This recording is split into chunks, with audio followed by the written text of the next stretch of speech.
win, right? Then I moved on to the safeguarding team, and I wanted to be safeguarding spokesperson, safeguarding champion for my local council, so that I could then have more of a say on how we deal with the safeguarding in our area. Because although I come from a really, really nice area, there's a real underbelly of poverty. And with it being quite a small town, I know what goes on. So I really, really wanted that, and I pushed for that. So I got a meeting with my council leader, with the CEO, got this meeting through. Right, yes, Lou, you can be safeguarding champion, in the bag, brilliant, work on it. I was like, oh my God, this is amazing. So I'm moving up, everything, started planning all this stuff that I could do. I was so fired up. And then a couple of days later, I got a phone call from my leader and said, actually, Lou, I've been thinking about it. What we're going to do is we're going to leave this other chap, I won't name names. He's going to have this safeguarding spokesperson role, but you can do all the work. Yeah. Hang on a minute. Why? Why? He's higher up. So I realised that. So I thought about it. I thought, what's going on here? Why? Why do they not want me to be it? What have I done wrong? And then I learned, after looking into it more, council procedures and democracy and things like that, because obviously I was quite new, that if you are a champion or a spokesperson for a certain group on the council, you automatically get a place on corporate board. And corporate board is like the head of council, basically. And because I was too much of a loose cannon on council, I couldn't be allowed on there, because I may speak out against my leader. And do you think it was because of your Geoffrey Dickens' granddaughter as well? I think it was because, so previously, my council had put forward not a sheltered housing scheme, an affordable housing scheme, right? And I read, it was like 70 odd pages long, read this proposal. And we were going to build houses and then sell them as affordable housing. So where you can buy half of it and then buy another quarter and this, that and the other. But I was looking at our profit margins and I thought, we are making a lot of money off this. I don't like this. So I then had a meeting with the director of our council and I said, look, I don't think this is morally right. I don't think we should be making money off of people like me. I'm the audience for affordable housing. I'm a single mum. I'm on a low income. Previously in receipt of not child benefit. Basically child tax credits, things like that. I was in receipt of all this, and I thought, I'm the target audience here. So I had this meeting, and he said, well, this is how it's going to legally work. So I was like, off I go, and I'm still chewing on it. And then we had a group meeting. So before any full council meetings, we always had a group meeting where our Tories would turn up. And I sit there, and then we're talking about this proposal. I put my hand up, and I stand up, and I say, I think what we're doing is morally wrong. Okay. I don't like it. We're a council. We're here to provide a service. We're profiting off people, and I don't like it.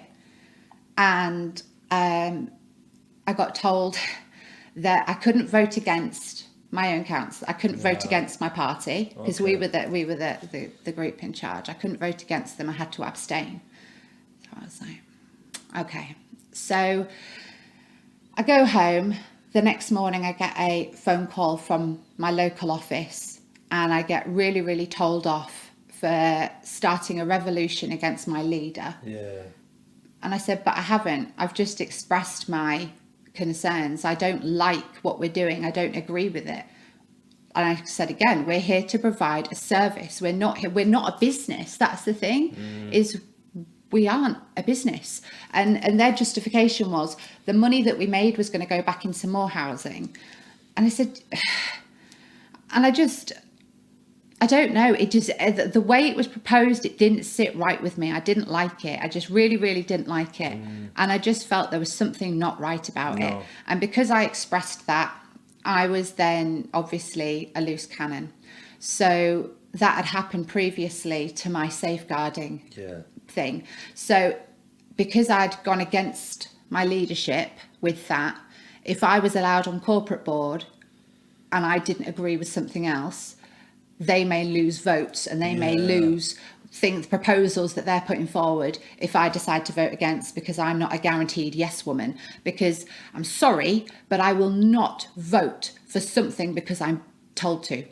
I will not vote for something because I'm told to. I will vote for something if I believe in it. And if I don't believe that it's the right thing, I'm not voting. I will abstain if I'm not allowed to vote against, because that was couldn't believe that. You can look up my voting history because I abstained from quite a few things that I didn't really agree with. And it was all block vote. It was all block voting. We would be told who was going to, it was so controlled.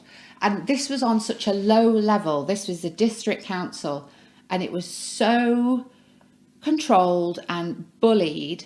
And the thing that really, really got me was these people, they may well be lovely people. The other people in my party that were on the council, my other councillors, they may well be lovely, right? But they are making life-changing decisions for people like me.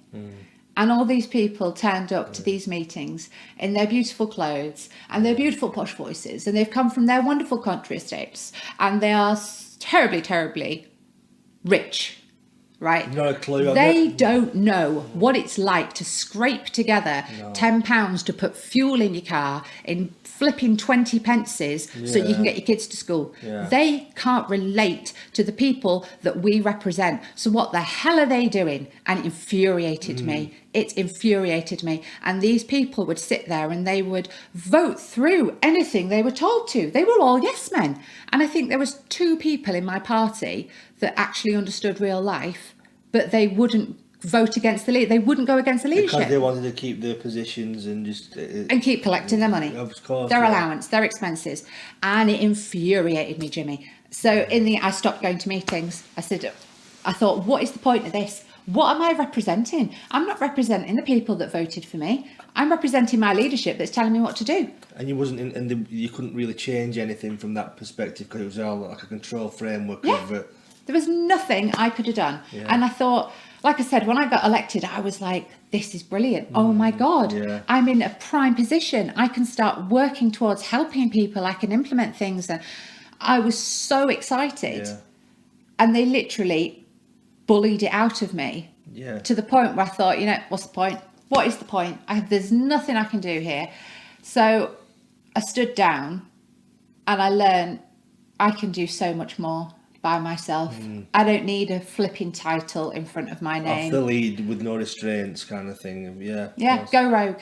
Rogue. I have achieved more since I've been out of council than I did when I was in, because I was so restricted by democratic policies and rules and regulations and I was so, and I thought, what, this is so low level. And I am so controlled. What am I doing? What am I doing? So like I said, I stood down and I've achieved so much more with my cause since I went rogue than I did in council.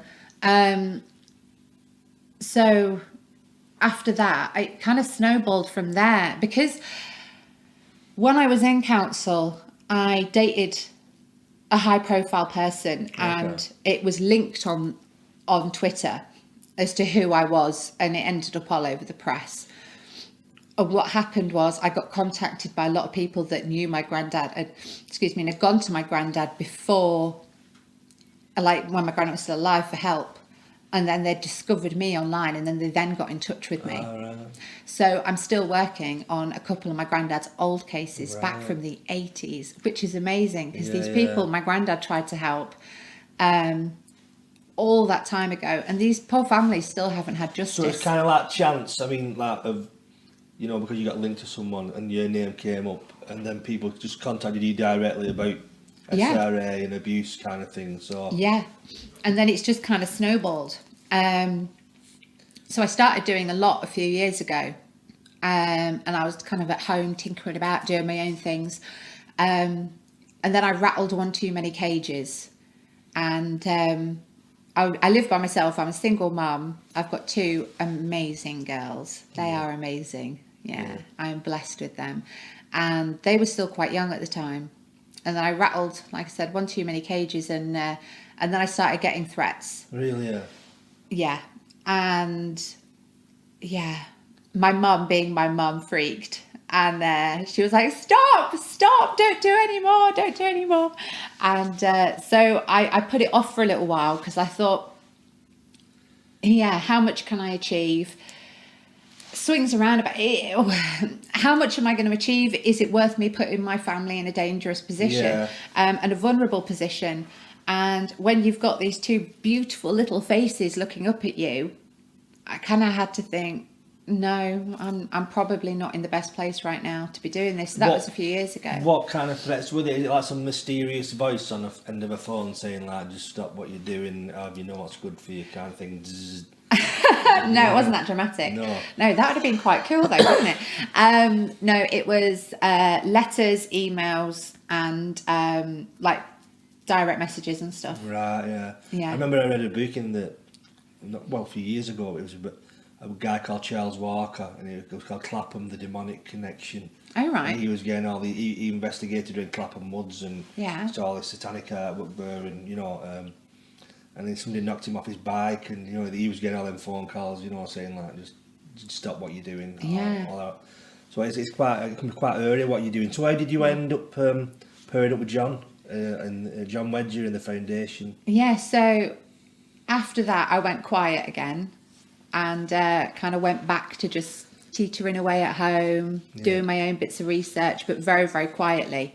And then a video of John popped up, and he was speaking highly of Grandad. And whenever anyone does that, I always drop them a message and just say thank you for remembering him, because it keeps him alive and it keeps his spirit alive, and how brave he was.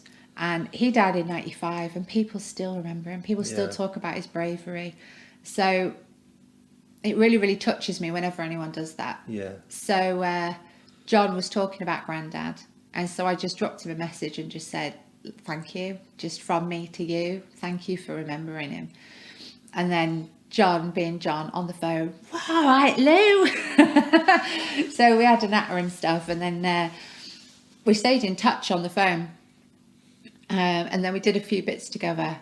And then it kind of, excuse me, then it kind of just like snowballed from there.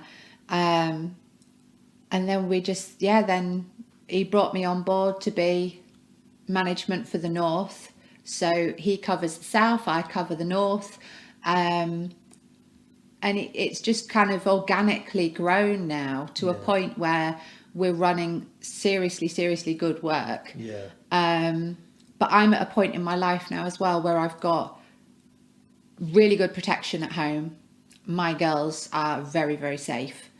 And I'm very safe. Are you like property not guarded with like guards and stuff, but do you have That's exactly what I've got. Really? Really? I've got dogs, I've got a couple of Rottweilers out. No.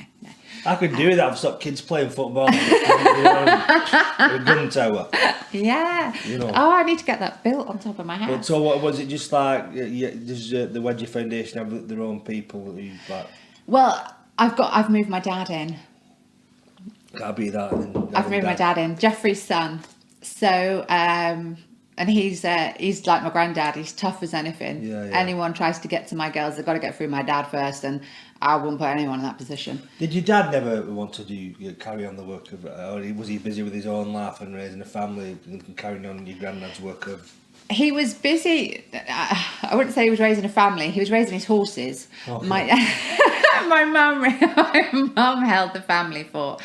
My dad was a grade A show jumper. All right. So he was show jumping here, there and everywhere.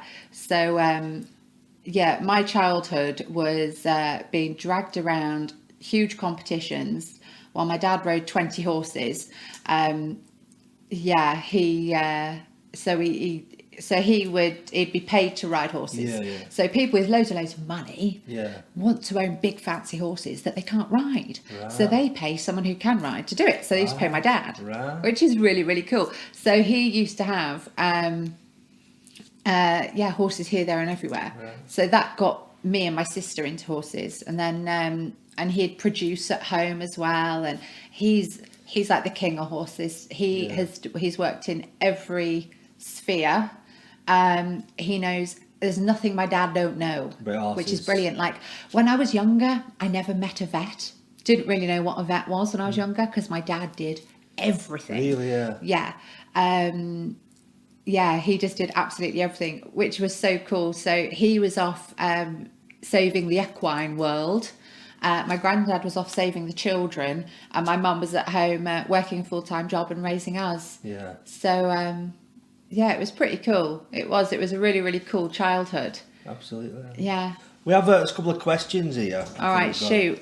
I think one I wanted to mention then, but I thought, well, it's their question. I don't want to rob somebody of the question. Okay. They have strange, well, they usually have strange names. Hello, Rubber Dub.